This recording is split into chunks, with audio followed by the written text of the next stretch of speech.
Okay, good day, and of course, good day. This is Edgar coming into you live and alive with another episode of Edgar Opens. Today we're going to be opening something, more like searching for something. No, actually, we're just going to open or take a peek at my True Draco budget deck.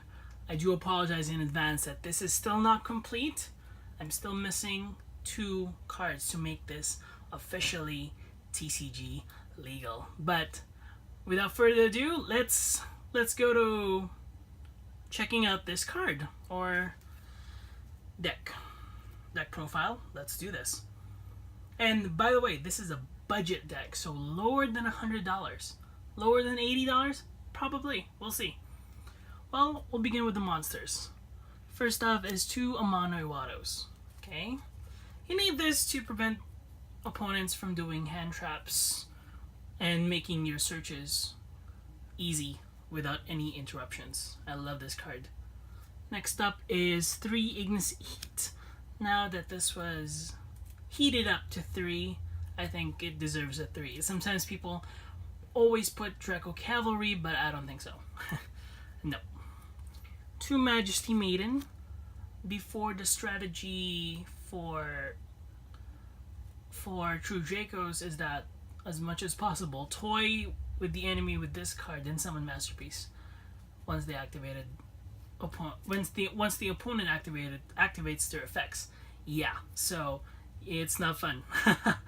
Next is Dynamite. Now that this card has been unbanned and now limit 1 and sits at limit 1, it's much better. This is sometimes what this deck or this format True Draco is for regards to, or I guess rather in regards to boss monsters, that this is what you'll probably see. Then for me, I added just recently, a few weeks ago, I added Metaltron. Metaltron is good for those mirror matches, especially boards that your opponent already had set. Yeah, it's hard, I know. Now with this is a nerf version of Masterpiece. I don't have an extra deck, which nullifies the whole point of having this one in the first place.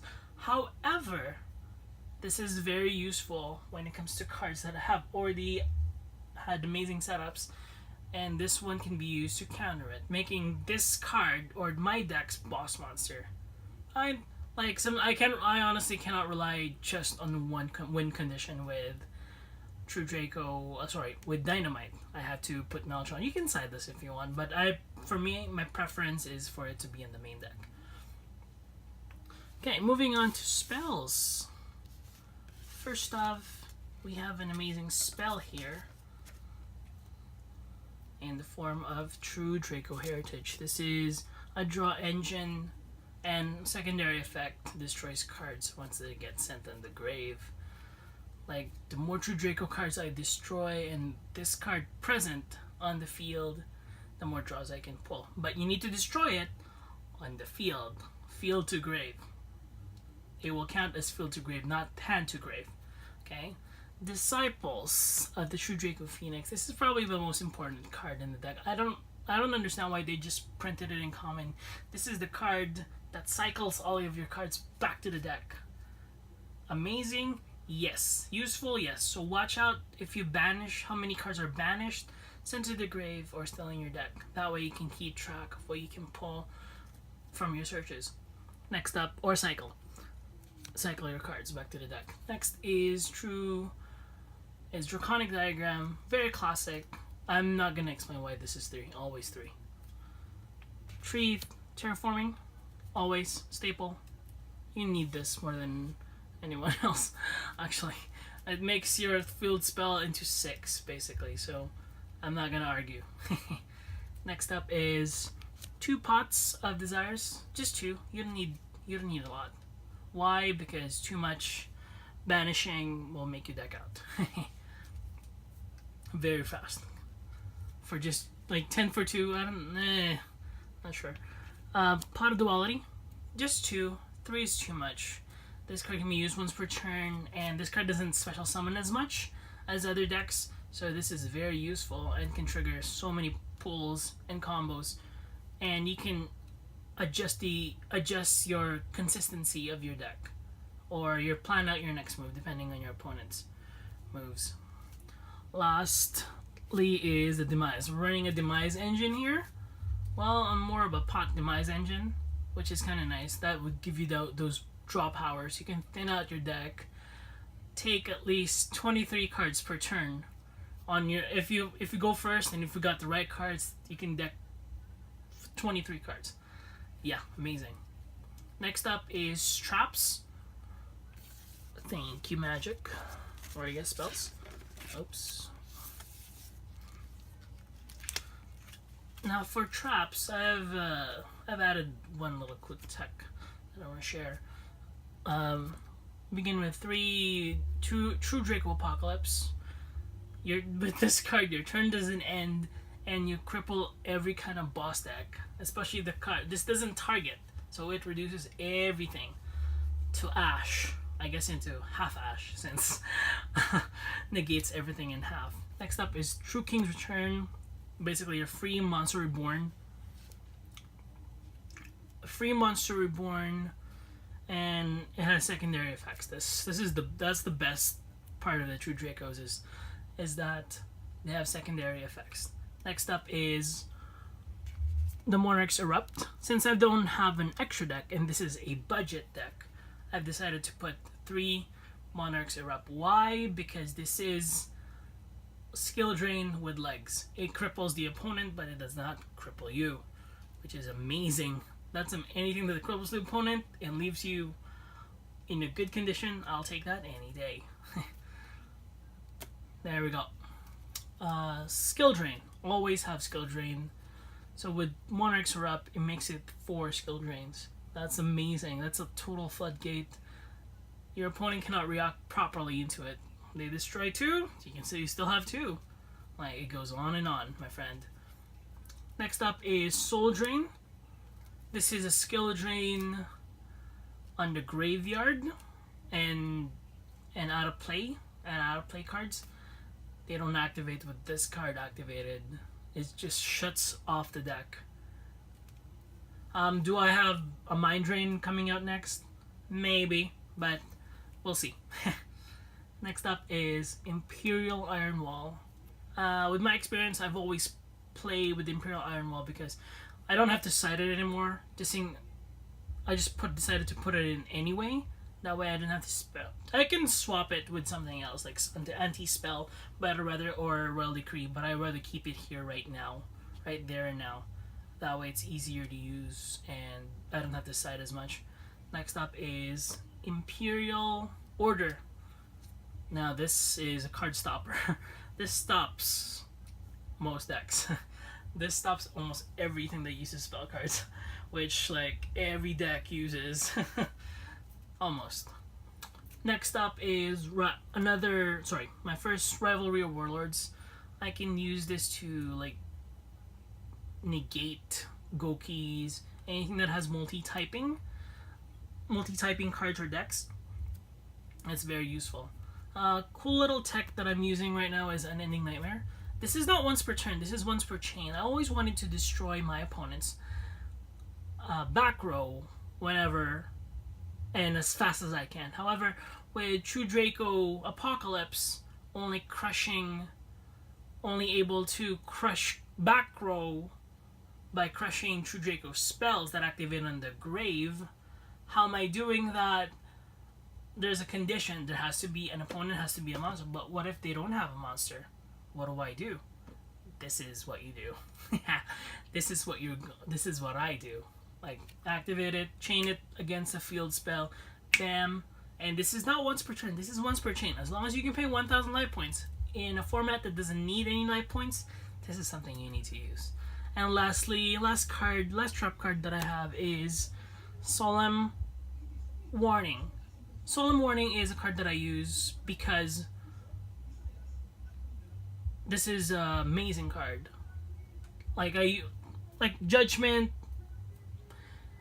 Strike is also useful, but I'd rather not use them because, like, seriously, why? Right? And let's go to the side deck. So now going to the side deck, we are now switching to a more aggressive side deck. No, not really. What am I thinking? I have no script. That's why. Like, I'm just speaking this on top of my mind. Anyway, let's start with monsters. So I don't have kaijus, and this is again a budget deck. So Santa Claus. That way I get a draw at the end of phase. That's all there is to it, and it's easy to destroy anyway. It is in defense position though, so it's like a reverse summon skull.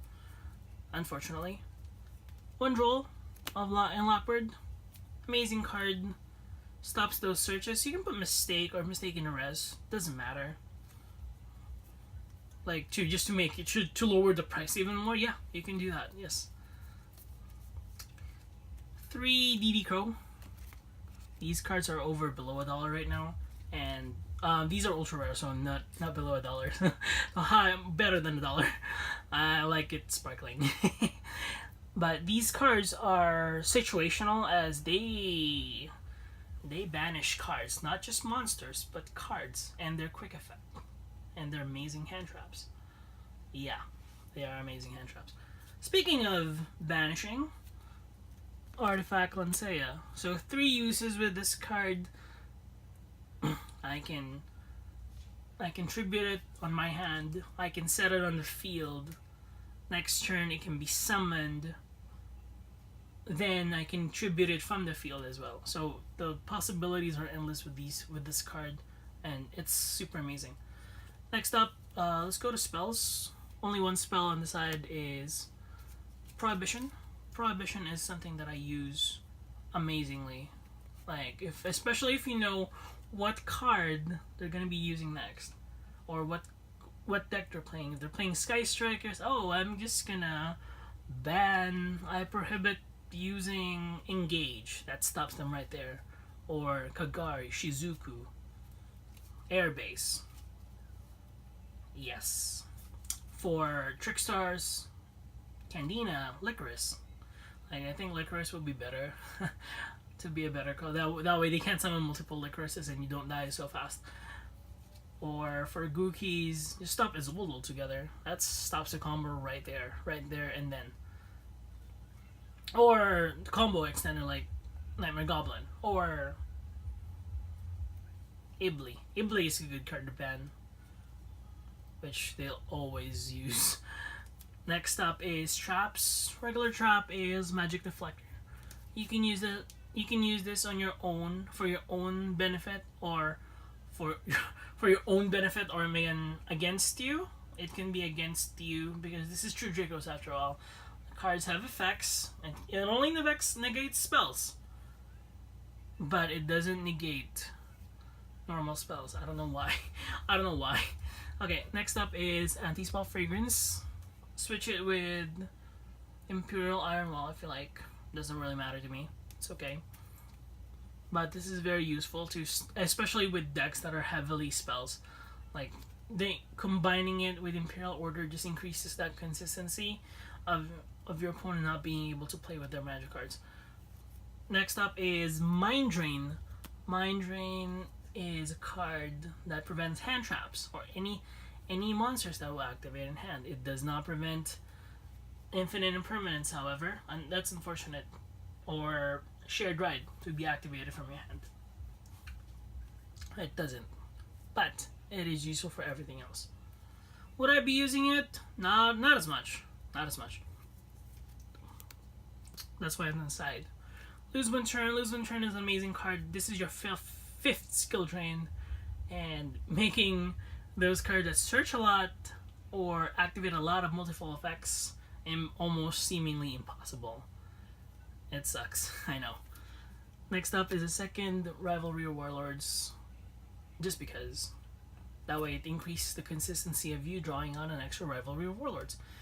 Next up is Royal Decree, to stop your opponent from using traps. You can also use Trap Stun, but this one is what I prefer because I can just destroy it next turn. Next up is final card on my side is There Can Only Be One. This is like a cheaper version of Goes and Match because it's pretty much the same, but you can use other types as well. which is kind of sucks. Yeah, like you can use Warrior and Fiend at the same time. It's not attribute like Goes and Matches, which is awesome, but there can only be one. They can't summon more. They have to send it on the graveyard, or they can just set it, making them unable to do their link plays, fusion, synchro, ritual, and whatever card you can think of, as long as this card is on play. Yeah. So thank you guys for watching. This has been Edgar from Edgar Opens. We'll see you guys on the next video. Bye bye.